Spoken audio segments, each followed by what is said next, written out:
All right, we are ready to start. Some of you might be familiar with that old saying about the post office, neither rain, sleet, hail, or snow will keep us from our appointed rounds. Yeah. I had 19 and a half inches of snow last night at my house east of Cloudcroft.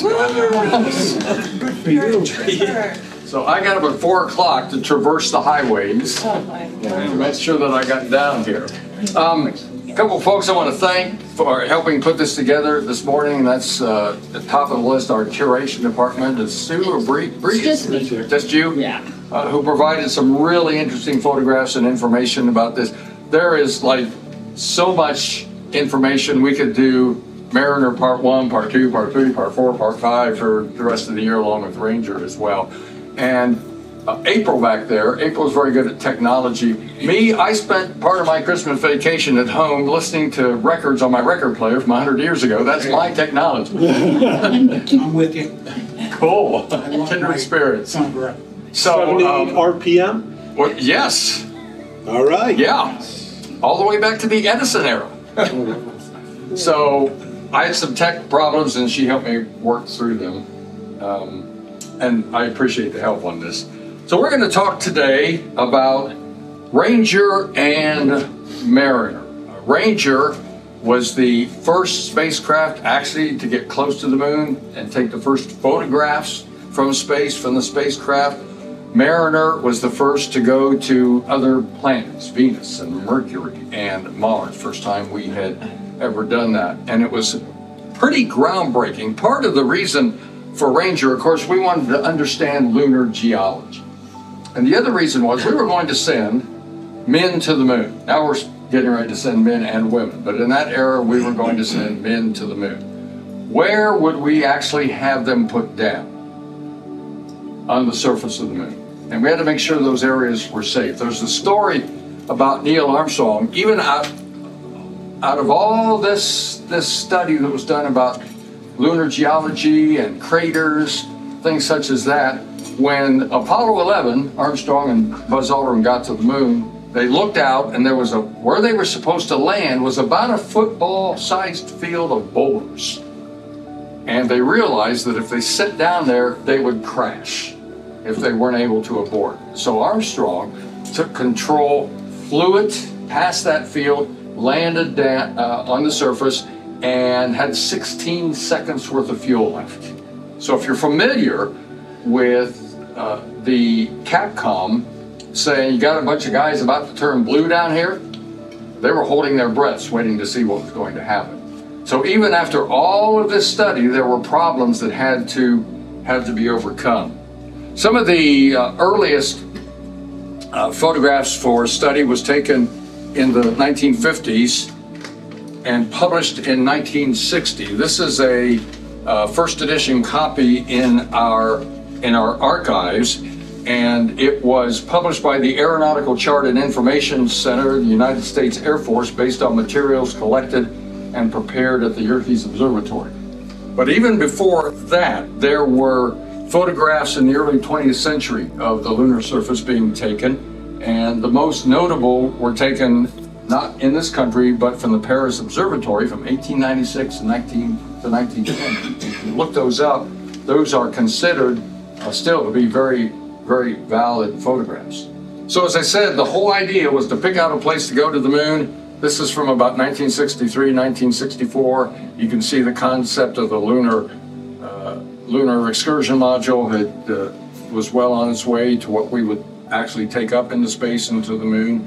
And where would we put it down to avoid craters and to avoid boulders? And Ranger was extremely important in that. The other thing was, besides lunar geology and where to avoid craters and boulders and rocks, was what was the dust going to be like? There were some who were concerned that the lunar regolith would be very soft and that the lunar module would sink. They didn't know how deep it would sink. If it did, would they be able to have a stable, level platform to get back off of the moon? And there are, if you look at the lunar module, there are pads on the landing strut, pretty big pads, and that was to keep it from sinking too deep, some of the autobiographies that I've read. The good news is it didn't sink. The bad news is some of them thought that it would sink just far enough to where Neil Armstrong would step off of the ladder right onto the surface. Well, because that didn't happen, guess what? He didn't step right off the ladder. He had to do a little leap backward. And so being prepared for any contingency, any emergency was extremely important. So let's start off with Ranger. Ranger was uncrewed. Its purpose was to image the lunar surface. How many of you had new phones where the technology fails? Guess what? The first 6 Ranger missions failed. This was new technology. And let me point out, my friend Jim Tamaka, who some of you know over here, works for NASA and is kind of an expert in certain areas. And so I've invited him to chime in and throw any information that might be applicable to what we're talking about. So, because the first 6 failed, there was a nickname that they adopted at NASA, kind of behind the scenes. Anybody ever heard what that nickname is? They would call that program Shoot and Hope. Shoot it off and hope it performs as it's expected to hope. Well, because that didn't work, there was a huge congressional investigation. And the Jet Propulsion Lab, JPL in Pasadena, and NASA, JPL, would create the probes that would go out, and they were under the purview of NASA. There was a huge congressional investigation, and NASA and JPL, because of this, were completely reorganized before Ranger 7 actually came along. They were launched on these Agena vehicles. You see the one of the Ranger craft over there in the clean room. Jim, what was it you were telling me about these Agenas? Oh, about the Atlas Agena. Yes. Yes. So some of the original issues with the Atlas Agena was the Atlas guidance system wasn't necessarily the most accurate. So essentially, when they launched it, what they had to do was provide updates from the ground through a telemetry link.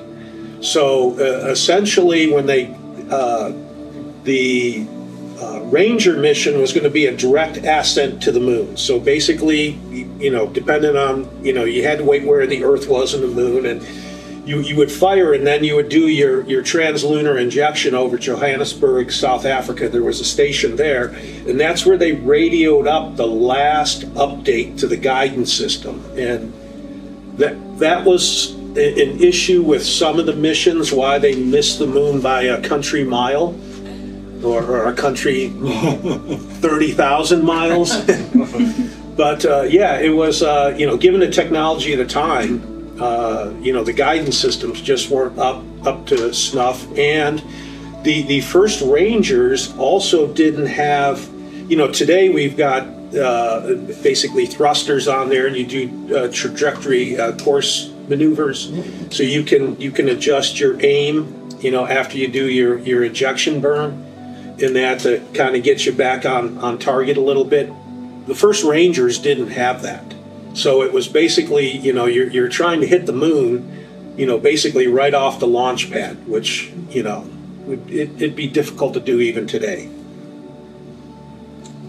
So the Rangers were produced in what were known as block. There was a Block 1 mission, a Block 2 mission, and a Block 3 mission. Rangers 1 and 2 were part of the Block 1 mission, which were 2 spacecraft, and they were designed to hit the moon. And yes, hit the moon. We didn't necessarily have the technology to do what were known as soft landings, and so we would launch them toward the moon with the intention of crashing.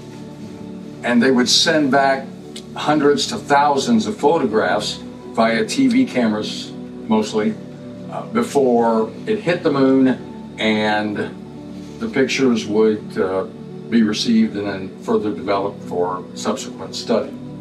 The Block 2 missions were Ranger 3, 4, and 5, and of course they were not successful as well. Block 3 redesign were Ranger 6, 7, or 8, and 9.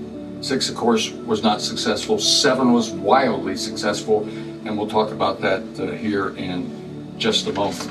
If you wonder what the craft actually looked like. This was Ranger craft right here. Shows you the antenna, the camera apertures. I'll give you pictures of the camera in just a moment. Had solar panels, gas controls for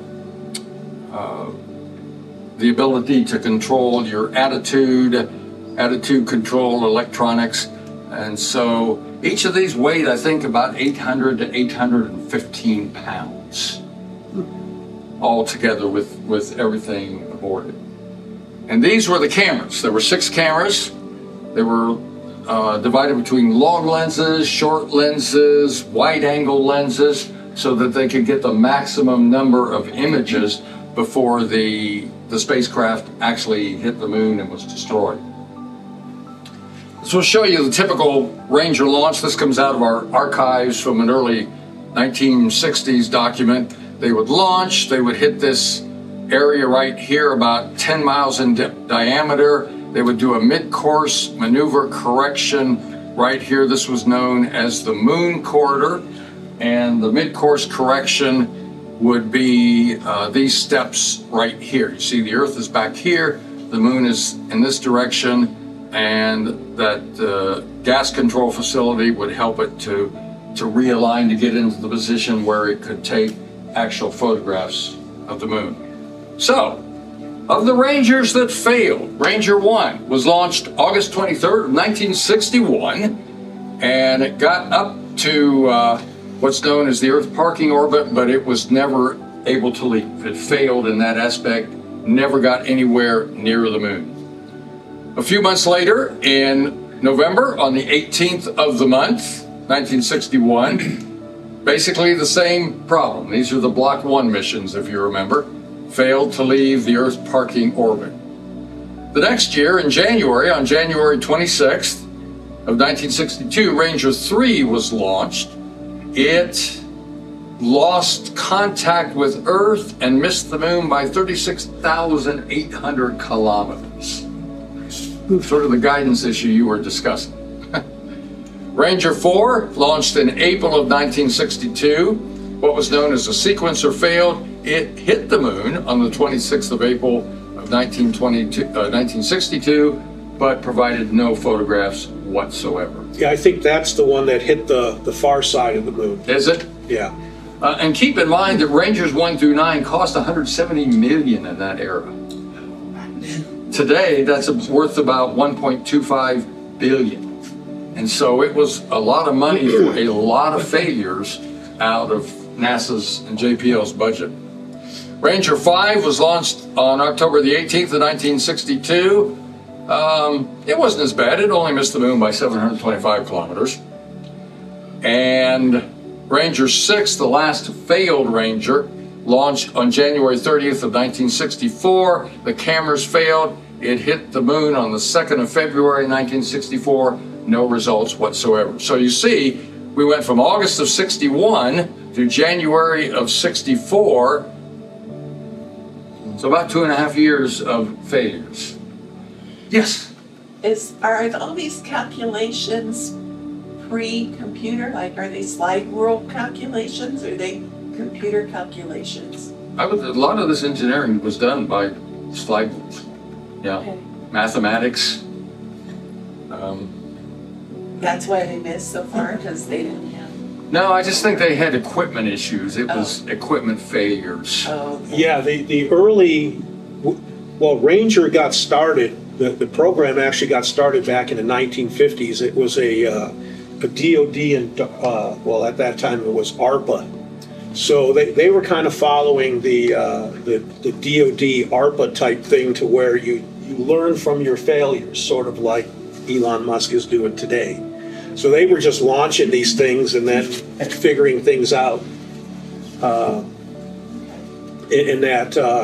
the whole goal there was, it was there wasn't very much redundancy built into the spacecraft. So that's why when you launched it, you kind of just prayed that it worked.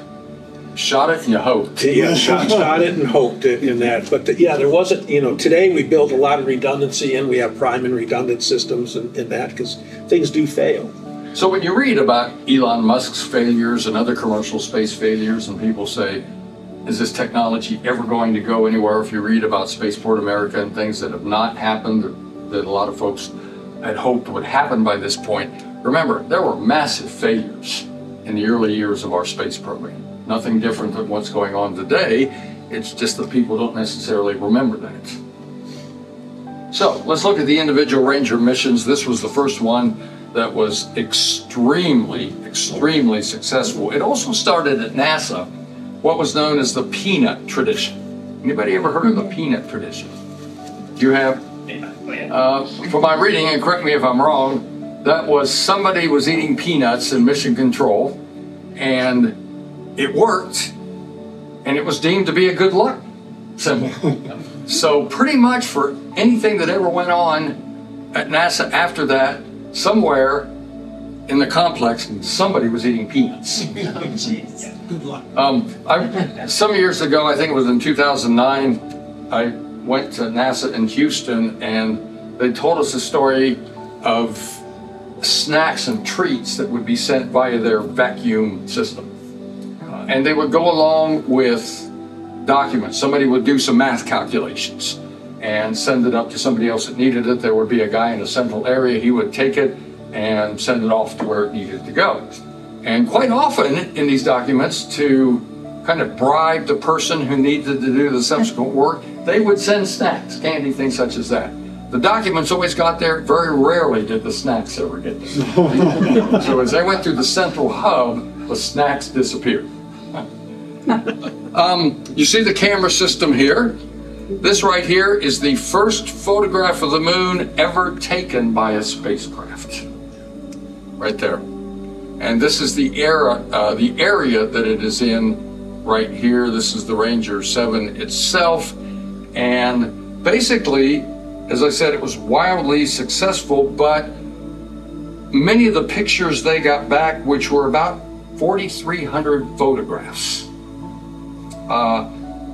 The surface was rocky, it was craggy, and that area was deemed not the best area to which to send man down to the lunar surface. The actual flight took 68.6 hours. It hit, remember we talked about it hitting the surface, it hit at a little more than 8,000 feet per second as it was traveling. I doubt there's a lot of debris actually left. Like 6,000 miles an hour. Got lost it. So out of that came this amazing, finally, all these failures, now we have some amazing things to show the public. This is out of a magazine in our archives, details that leaped up as cameras zoomed in. And I've chosen 3 photographs to show you kind of visually how the surface appeared as this craft got closer. This here is at 4,800 or 480 miles. It gets closer at 235 miles. Gets closer at 85 miles and impacts this area right here. And then this is at 34 miles in altitude. So it hits the surface. What image do you think it sends back as it dies?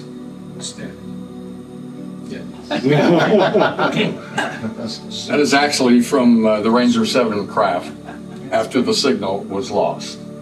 So being wildly successful, William Pickering, who some of you may be aware was the head of JPL, he joined JPL in 1944, and Pickering would work through Explorer 1, our first artificial satellite in response to Sputnik 1. He worked on Ranger, he would work on Mariner, he would work on Pioneer, and Surveyor spent the majority of his career working at JPL. And Pickering took the success and the videos and the pictures to Lyndon Johnson right here to tout what they had actually done and how successful it had been.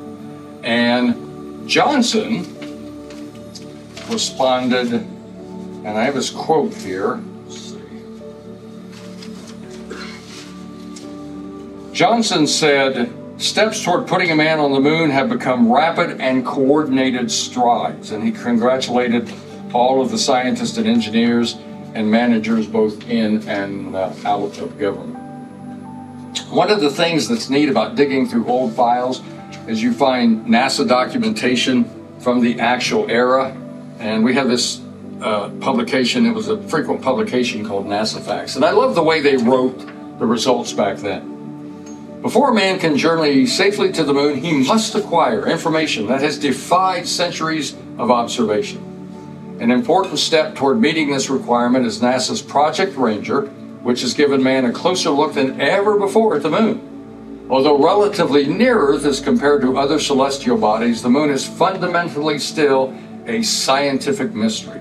Astronomers have mapped the moon's visible face and have named its perceptible craters, mountains, valleys, and plains, but unable to discern the fine details of the lunar surface, they debate its structure and strength. Personally, I think that sounds like the same writing if you've ever watched the beginning of War of the Worlds. kind of like the same tone and the same tenure. All right, Ranger 8 was just as wildly successful as Ranger 7 had been. Didn't necessarily get the platitudes because 7 was absolutely groundbreaking. But 8 returned 7,137 photographs of the surface prior to crashing into it. NASA likes to use the word impact. I like to use the word crash.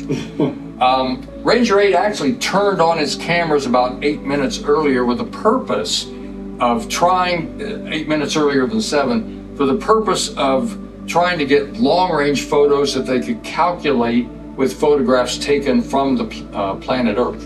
So they could get kind of a baseline when they started to study the photographs from Rangers. They attempted to align the cameras along that route, but abandoned the maneuver because it just wasn't working the way they wanted it to, and they opted at that point, there was no turning back, to just get the more wide-angle coverage. This landing site was just 15 miles from its intended target, which really wasn't a big area, but their intended target happened to be the equatorial region of the Sea of Tranquility, which is where Apollo 11 would touch down. And that kind of early on, I think, was one of their goals, that area, but because they didn't get the close-up photographs, they weren't as happy with that, but they took the wider photographs, so early on they were able to get some sense of what that particular area was like. So then we get to Ranger 9, and that took 5,180 or 5,814 photographs. By the way, Ranger 8 hit the moon after 64.9 hours of flight, traveling 6,000 miles an hour. Ranger 9 hit at 8,800 feet per second, and as I said, returned 5,814 photographs. And this was an article, as you can see up there in the San Jose News out of California. What I thought was interesting, that it shows right here John Young and Virgil Grissom returning from a Gemini flight. This was the first Gemini flight that actually took two astronauts side by side up into space following Mercury, and I believe that was Gemini 3. So you might be looking at this photograph from 9 and saying that looks like a lot better photograph than you're going to find in a newspaper. I went off and found the photograph underneath it that was actually published in it, found a better quality and put it up there over that photograph so you get kind of a better idea of what it actually looked like. Ranger 9, the newspaper article, it's a little small here, see the headline there, says that as Ranger neared its target craters, like many dimples on the 55-mile diameter floor of Alphonsus, the Alphonsus crater was what they were looking to study, began to take shape. Until Ranger photographed them today, scientists and astronomers did not know that they ever existed. So as Jim kind of alluded to earlier, they were received at the Goldstone Tracking Station, and that's in the Mojave Desert, and they were then relayed to the Jet Propulsion Lab by microwave. So to show you again, I took 3 photographs from the sequence of Ranger 9. This one right here is at 265 miles above the surface, and again, a lot of these things that are on the surface of the moon, the lunar surface, they didn't know existed until this time. This is from 140 miles as it approaches the lunar surface. This is from 95.5 miles above the impact site. I went looking. One of the things that I like to do is read some of these articles from the era and find some of the old newsreels or videos that NASA puts out from the era. And I can look around and I can see there are probably quite a few of you who were in school in the era in which I was in school. And we didn't have, sorry, videotape back then, or DVD, or memory sticks. We had film projectors. And I remember two things about those film projectors. And as I was watching this video, I thought I need to go find one of those and insert it, but I didn't. One of that was the smell of the heat of the projector. Yeah, a lot of heads nodding. The other was the... So one of these days I'm going to find that sound and I'm going to put it under a video. But from NASA, here's a video from that era. As the technology of man in space was developing, it became more and more apparent that our knowledge of the moon's surface as a possible landing site was not sufficient. To land man safely on the moon and get him safely off again, we had to know whether we could set up a precise enough trajectory to reach the moon. Could we design and build a spacecraft to land gently on the moon? Among all those lunar craters, could we find a place clear and level enough for a safe landing site? To make it possible for a man to land in the Apollo zone on the moon, better pictures were needed than those taken through Earth's best telescopes. In fact, better pictures might do more than find a landing site for Apollo. Scientists hoped they might resolve questions unanswered in the 300 years since Copernicus prompted Galileo to study the moon. Ranger was designed simply to hit the moon. Before it crashed into its lunar impact point, it would send back to Earth close-up TV pictures of a portion of the moon's surface. Signal strength. The first successful Ranger reached a small lunar sea, since renamed Mare Cognitum, the sea that has become known. Mark, it is 1 minute to impact. All cameras are functioning. As soon as the cameras were turned on, the pictures were transmitted to the tracking station at Goldstone, California. From here, they were retransmitted to the Jet Propulsion Laboratory in nearby Pasadena. Here in the Spaceflight Operations Facility, great excitement prevailed as Ranger neared the moon and its pictures came alive on the TV monitor. At last, scientists could turn to close-up pictures like these. 20 seconds to impact. All video good. Signal normal. Stand by for impact. 10 seconds to impact. Video still good. Excellent signal strength. 3, 2, 1. Impact. Impact has occurred. I've got the second half of that video in just a moment. Remember, there were massive failures before Ranger 7, and so there was a lot of tension and expectation in the control room. And this particular photo right here shows JPL Secretary Edna Haggard basically becoming very emotional as Ranger 7 is becoming very successful. Now, the person who was head of the study of geology was a gentleman whose name probably will be very familiar to all of you, Dr. Eugene Shoemaker, who would go on to co-discover comet Shoemaker-Levy, which in, I think it was 1999, impacted the surface of Jupiter. You can find video of that. What was it? 94? Yeah. Impact the surface of Jupiter, and there was a lot of debris flung out, but you can find pictures and video of that online. And this is Dr. Shoemaker, who at that point wrote, here somewhere, wrote an article in 1964 for National Geographic talking about the Ranger program. On the theory that all lunar seas were flat and would offer the best landing sites, Ranger examined the surface of 2 such areas. The photographs at first showed little evidence of any volcanic activity on the moon. No boulders, no rubble, no crevasses, no dust. Pictures of craters covering craters suggested that the surface of the moon was long ago dug into and loosened by repeated impacts. In Ranger 8 photographs, the first signs of volcanic activity on the moon seem to appear. The lunar landscape Ranger's TV cameras explored was bleak. A flat surface studded with craters. Some are miles across, others no bigger than a washtub. All were probably formed billions of years ago. The last target area was the floor of the Alphonsus crater, chosen because it was not a lunar sea. There was a lot of interest in the dark, smaller craters within Alphonsus, which might explain more about the forming of the lunar surface. On the Alphonsus floor, new signs of variety on the moon's surface began to appear. Craters caused by volcanoes long since dead. The only other, and by the way, Dr. Shoemaker is the only person whose ashes are on the moon. When he passed away, according to his Wikipedia page, his ashes were carried to the moon by the Lunar Prospector space probe in a capsule that was launched by Celestis, I believe is how you pronounce that. They took James Doohan, Gordon Cooper, some of his ashes, Gene Roddenberry into space. None of those went to the moon, however. Shoemaker went to the moon. And he remains the only person whose ashes are actually on a celestial body.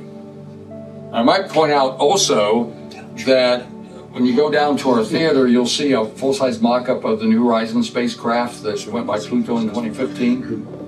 Some of Clyde Tombaugh's ashes are aboard that spacecraft. So eventually, he'll be the first person to leave the solar system. There were some photographs taken in, I believe it was, I want to say 1959, of the far side of the moon. And there were only 29 or 30 photographs taken, and that was by the Soviet Lunik 3 or Luna 3 right here. And their transmission back to Earth was very poor. The photographs were sent back on October the 18th, and all contact with the probe was lost on October 2nd of 1959. So we didn't have near the success that the United States did. Before we go on to Mariner, one thing I have read in the spin-offs from NASA. NASA puts out a publication every year, and we have some of the early ones. You can find it online. We have some of the earlier ones when they were actually put out in paper from many years ago. And according to one of those publications, when the Ranger photographs were transferred back, some of them were not as clear as they wanted them to be. So they had to create technology that would clear that up. NASA encourages private companies to take its technology and advance it. They will lease it to them. There are more than, I want to say, 8,000 things you and I use every day that probably came from NASA technology. And one of those is medical devices, imaging devices such as this, that can help get clear pictures of the inside of the human body. So let's look at Mariner. Mariner was the first actual planetary probe. It went out, yes, this is cliche, but it went where no man had gone before. It would go by Venus, it would go by Mercury, and Mars actually put an orbiter into the Martian orbit. 10 of the craft, there were Mariner 1 through 10, and the planned Mariner Jupiter-Saturn mission became Voyager, or if you're a Star Trek fan, Voyager. Mariner 9 evolved into Viking and opened up the door to Galileo and Magellan, and Mariner Mark II became the Cassini-Huygens, or Hudgens, how do you pronounce that name? This is Mariner right here, and you can see its similarities to Ranger. At solar panels, at sensors, particle detectors, temperature control, louvers and shields, and command antennas. And when Mariner was successful, enter William Pickering again, who took a model of Mariner to the White House to give to President John Kennedy.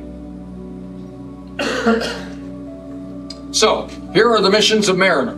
Mariner 1, July 22nd of 1962. It was to go to Venus. It launched. It had a failure. Range safety destroyed it. Looks like we're off on the same path again. Mariner 2, same year, the next month, Venus flyby. It was the world's first spacecraft to actually go to another planet and send back photographs. Venus right there. Mariner 3, 1965, was to go to Mars, but the protective covering failed to jettison. The solar panels did not deploy. The signal was lost 9 hours and 76,000 miles after launch.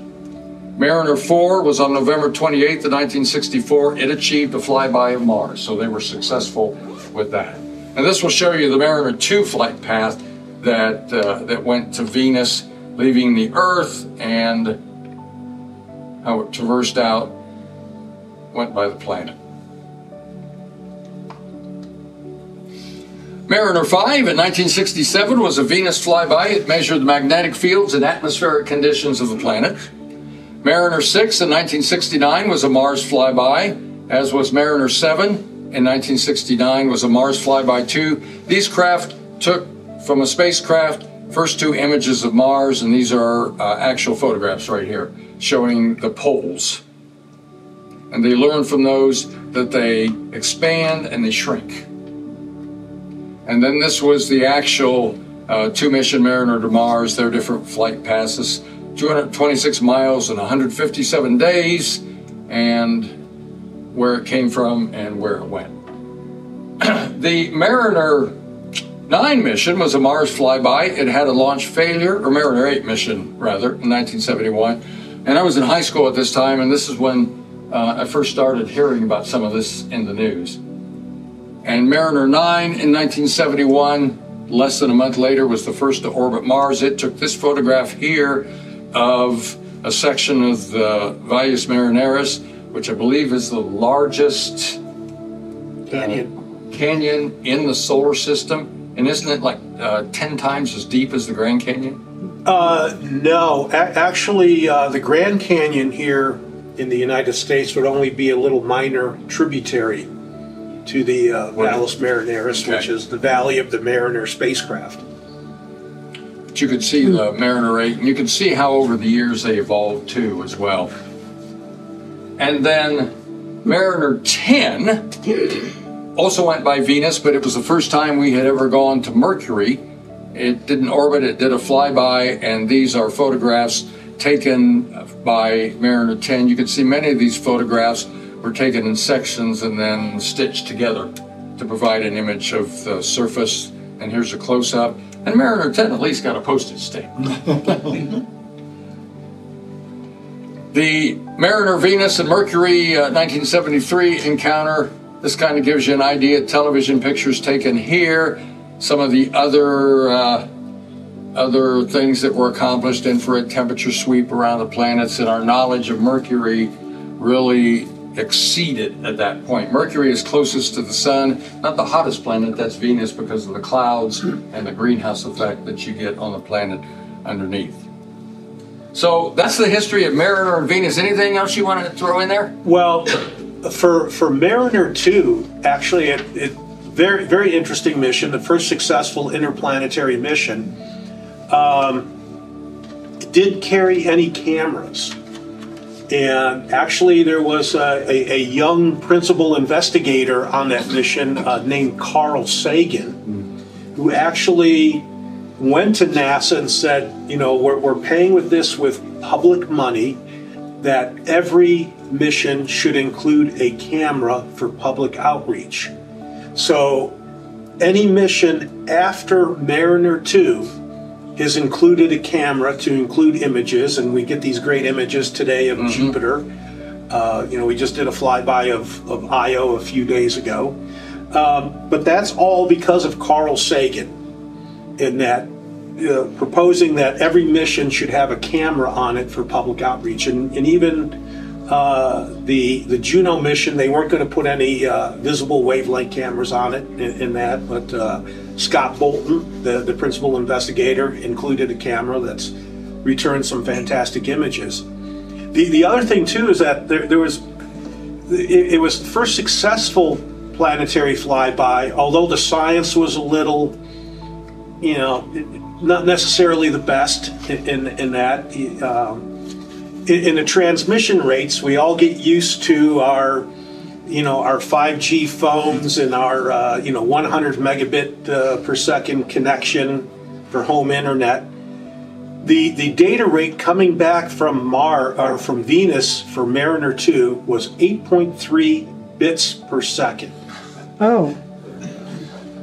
So if you kind of imagine, you're not going to fit a lot of science data on 8.3 bits per second in that, but it did open up the gateway to show that we could do measurements in interplanetary spacecraft, could provide information in that, and ever since then we've done more and more. And there's an upcoming mission, Da Vinci Plus, that's going to launch in 2029. So I'm kind of hoping to be part of that.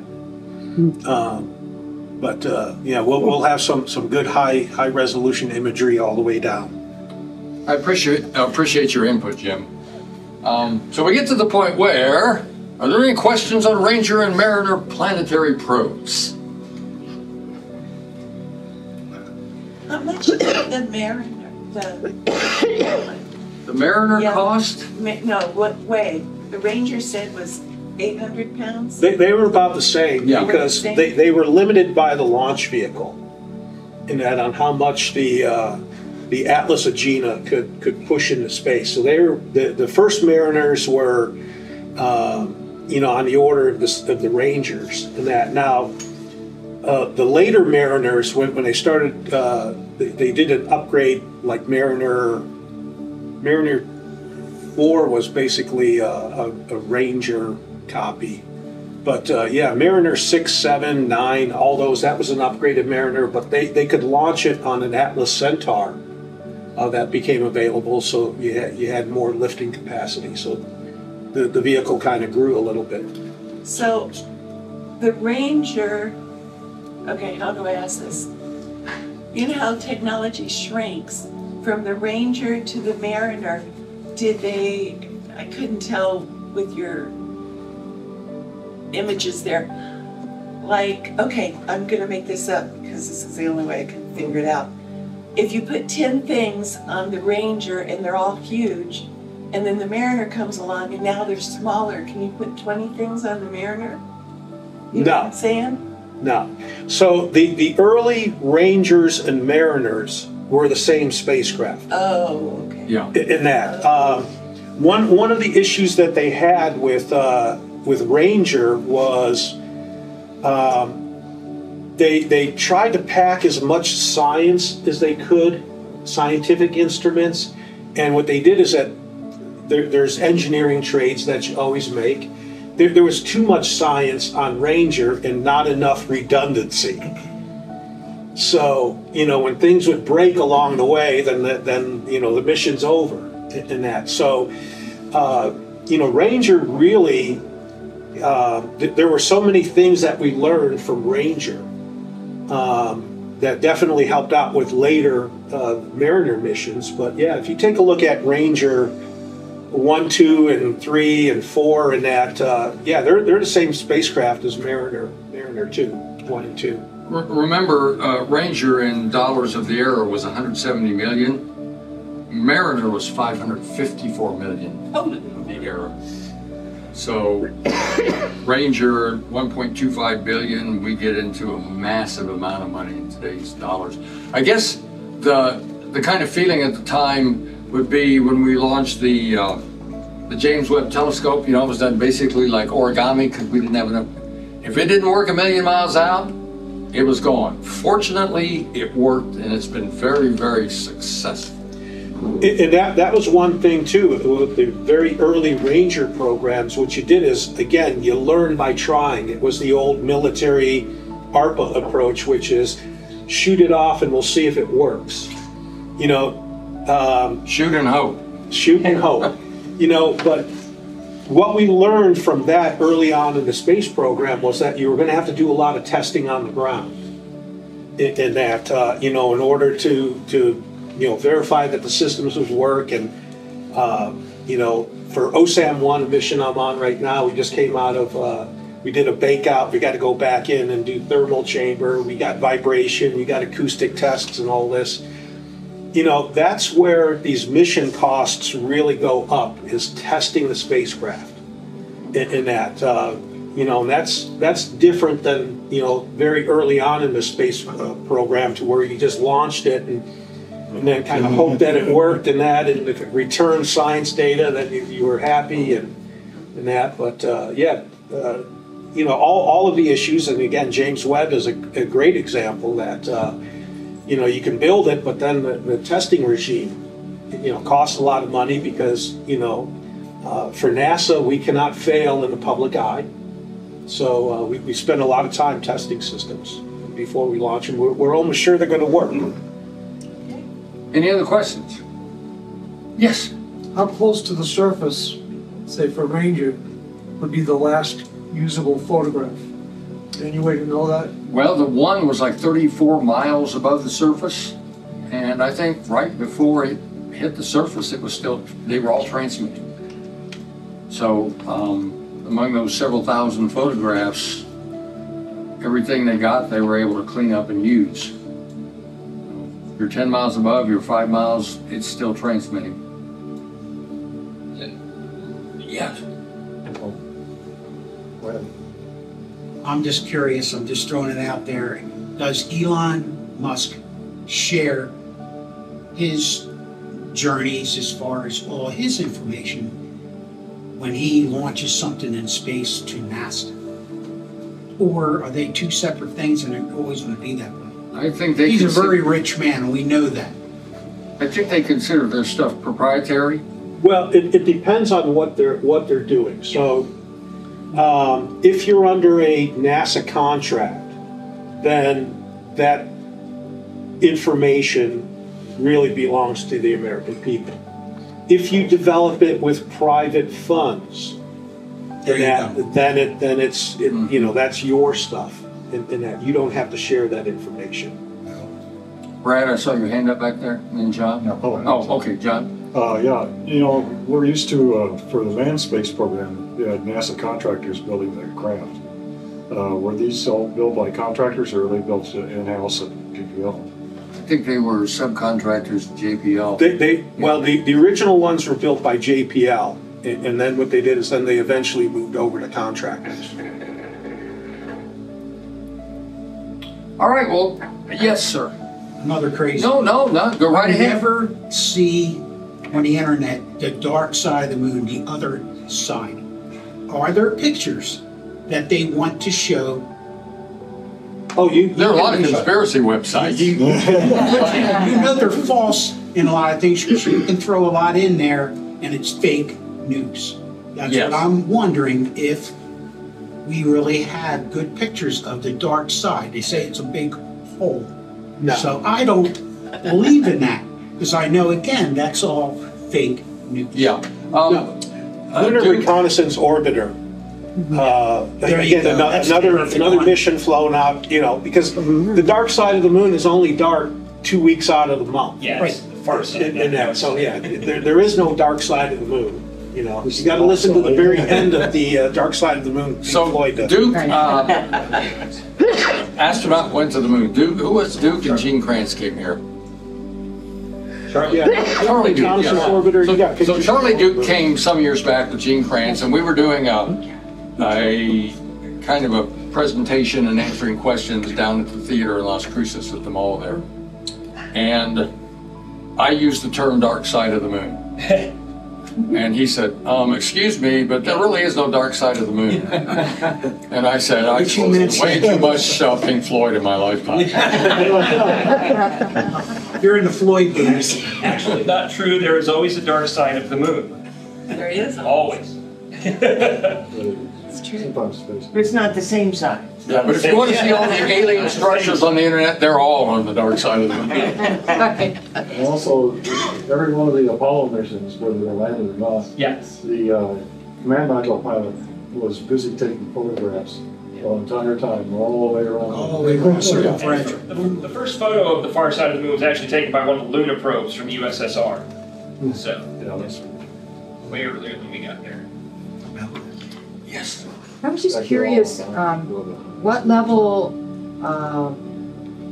when you compare what we got from the probes to what was possible with the efficiency of telescopes at the time, how much greater, right words would be, but how much more clarity did they receive compared to what was the highest possible level of clarity with the current telescopes at the time, in the early 60s? The one mission I mentioned that they tried they turned on the cameras 8 minutes early to try to get the images that they would get from Earth, but going to the moon and getting those pictures right from that vantage point, especially the close-ups, were far, far superior. Well, let me just add on that. So we were talking about Mariner 2 that went to Venus. If we go to the 1950s in that, so in the 1950s we can point telescopes at Venus, and basically what we see there's a clouded planet, featureless in that. If you come to a star party here at the museum, when Venus is up, you can see that there's actually no features that you can see. When Mariner 2 flew, well, the consensus is up until about the mid-1950s was, oh, there's clouds on Venus. So if there's clouds on Venus, then probably there's got to be water on Venus, and probably that there's swamps and jungles on Venus, and there's dinosaurs. When Mariner 2 flew by, again, one of the principal investigators at that time was a young Carl Sagan. They had a radiometer on board the spacecraft, so basically temperatures can radiate in the microwave region. We actually determined that at least the upper atmospheric temperatures were on the order of about 800 degrees. So Mariner 2 kind of blew the water planet with clouds and jungles and swamps and dinosaurs completely out of the water. Yes. So, yeah, when you actually take measurements close up with spacecraft, you learn so much more. Think about driving the Highway 70 as you get closer and closer to the San Andreas Mountains. You start seeing more and more details, and that really helps explain things a lot better. You can start figuring out the formation of those mountains. So you learn a lot by going there. At least we have dinosaur fossils here. Okay, no more questions. I appreciate it. And Kathy, who's up next?